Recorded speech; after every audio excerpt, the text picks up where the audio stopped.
eu queria estudar o processo da cabeça, que era o problema da consciência. Então, com o passar do tempo, o meu pai, então, fez uma pressão em cima da minha mãe. Minha mãe me ensinou a ler e escrever e ser epistológrafo, quer dizer, o missivista, a pessoa que faz carta, que escreve. 4 anos. Então, eu também fazia carta enigmática, mandava para participar de concurso, ganhava os negócios à distância, aquela coisa. Então, eu comecei a ver que eles viram que eu tinha facilidade para desenhar. Então, eu comecei a participar de concurso do gibi mensal, Globo Juvenil mensal. Aquilo dava um determinado dinheiro que eu podia comprar dicionário, livro, fazer também assinatura. Então, com isso, as coisas começaram a melhorar para mim. E eu comecei a estudar sem parar, porque meu pai falou assim, ele não quer ser músico, então vamos colocar esse menino para estudar tudo que pode. Meu pai falou assim, não, esse menino tem que estudar fora, mas por agora não tem dinheiro, então vamos arranjar um preceptor para ele. Então eles arranjaram um cara que era o Vicente Lopes Pérez, e ele me deu aula durante 2 anos. Era 4 a 5 horas, toda manhã, de segunda a sexta, e ele me dava dever de casa. E tinha dever de fim de semana ainda mais, vamos dizer, intensos, né? Maiores, né? Mais rigorosos. Agora, com isso, eu aprendi muita coisa antes de entrar no ginásio. Eu já tinha feito curso primário, entende? Agora, com isso, aos 14 anos, eu já sabia o que eu queria, o que eu ia fazer, essas coisas todas estão acontecendo agora. Fui ajudar o Chico Xavier, levei o Chico lá de Pedro Leopoldo para Uberaba, fiz uma instituição, fiz um bairro lá em Uberaba. Do jeito que estou fazendo aqui esse bairro, eu fiz um em Uberaba. Quer dizer, nisso eu já tenho experiência, está entendendo? Agora, trabalhei com o Chico ainda 10 anos e deixei o movimento espírita. A hora que eu deixei, eu falei assim, agora eu vou trabalhar com o processo da consciência do dia. Muitos movimentos espíritas me acompanharam, mas não foram todos, um ou outro, entendeu? E eu não briguei também com ninguém. Agora, nós fizemos uma série de instituições que estão lá até hoje. A turma mesmo já foi aqui, já viu. Tem instituições lá que tem, às vezes, 10 departamentos, um monte de gente que eles fazem assistência. Mas é assistência daquilo que eu acho que é primária, né? Que é assistência da consolação. Nós gostamos de fazer assistência do esclarecimento. Assistência da consolação, a gente fala, tarefa da consolação, tá? A nossa que nós usamos é a TARES, tarefa do esclarecimento. Porque quando você esclarece, a pessoa caminha por si. Agora, consolar é tapiação, é um negócio superficial, não resolve o caso. De 66 para cá, eu comecei a trabalhar sem parar com a conscienciologia. Para começar, eu vi que era importante falar naquilo que era o fenômeno do desdobramento, que é o processo da projeção consciente fora do corpo. Então, o primeiro livro que eu escrevi, eu fiz uma edição de 5.000 exemplares, gratuita, e distribuí para o Brasil inteiro e até fora do Brasil, para mostrar o que é que eu sabia daquilo, que era além do espiritismo, entende?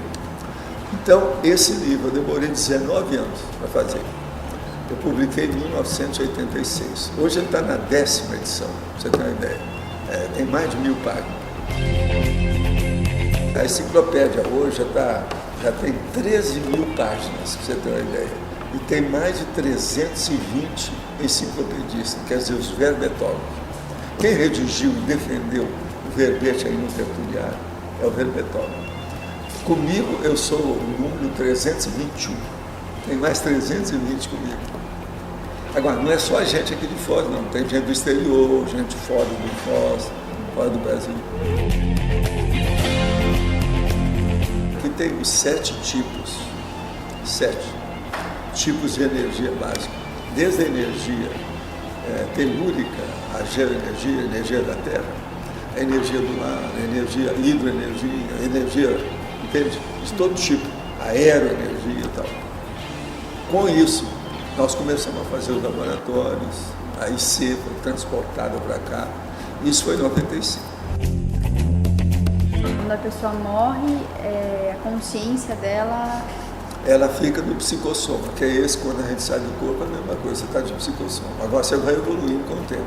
Agora vai chegar um ponto, que tem uma escala evolutiva das consciências, vai chegar um ponto que você também vamos dizer, deixa fora, joga fora o psicossoma e fica só de mental soma. Você então fica como se fosse um centro, um foco, uma bola de energia. Isso é que nós chamamos de consciência livre, consciex livre, CL, a gente chama. Entende? Agora, por exemplo, eu tenho contato com essas consciências, mesmo aqui como homem, eu tenho contato com esse povo. E isso me ajuda muito a delinear as coisas, a fazer os programas, os meus livros, as teses que eu defendo, as definições que eu dou, você está entendendo? Os princípios que a gente estabelece para poder desenvolver e cultivar o processo da ideia lúcida, maior, mais ampla. Esse aí é o caminho. Agora, isso tudo, a pessoa tem que fazer a experiência por ela. O princípio da descrença, a gente destaca o seguinte: não acredite em nada nem em ninguém, nada do que eu estou te falando. Faça a experiência por você. Aí você comprova ou não. Ou pega ou larga, ou você me dá o contra, ou se não você vai admitir, aí você tem que crescer. Além de tudo isso, nós temos laboratório, curso, os eventos, os livros, a leitura de tudo isso, é por aí. O que nós vamos fazer no teu curso? O processo é aquilo que eu chamo de teaticidade, quer dizer, a parte teática, teoria e prática. Você tem que conhecer, ter um conceito, a noção de alguma coisa, mas o mais importante é você vivenciar aquela coisa, vivenciar aquele conceito. Eu estava lendo um depoimento de um homem sobre essa questão de sair do corpo, que ele tinha medo de fazer isso. Não, essa é a pior coisa que tem na pessoa, é justamente o medo. Esse medo, então, ele praticamente bloqueia o processo da saída. E quando a pessoa sai, ela volta logo, ela se interioriza, ela volta para o corpo, porque a pessoa tem esse medo. Medo é ignorância, né? É um processo primário. É uma reação primária de instinto da pessoa. Falta lucidez, falta estudo. O que você diria para uma pessoa que está ouvindo falar pela primeira vez sobre conscienciologia? A primeira coisa a gente fala para ela é o seguinte: o que você pretende na vida? Se ela fala assim, não, eu estou envolvido com isso ou com aquilo em matéria de alguma seita, uma religião, então fica por lá. Aqui não, aqui o processo é de ciência e o negócio é de autodiscernimento. Nós não cogitamos de defender nada. Outra coisa, eu não pretendo persuadir, convencer ninguém. Eu informo, eu dou a notícia. Se quiser, pega, se não quiser, larga. Entendeu? A gente não tem interesse nenhum em convencer os outros. Não é por aí. Por isso que é o princípio da descrenciologia. O senhor acredita no destino? Não, o destino é você que faz. Então, por exemplo, a gente quando vem para cá, você tem a PROEX, que é a Programação Existencial, PROEX.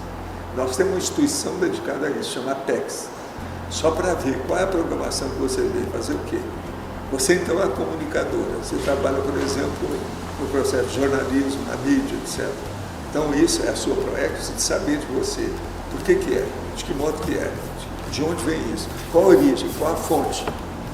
Então isso é que é a programação existencial. Agora, nós temos que fazer na programação existencial aquilo que a gente pode dar exemplo com os nossos talentos.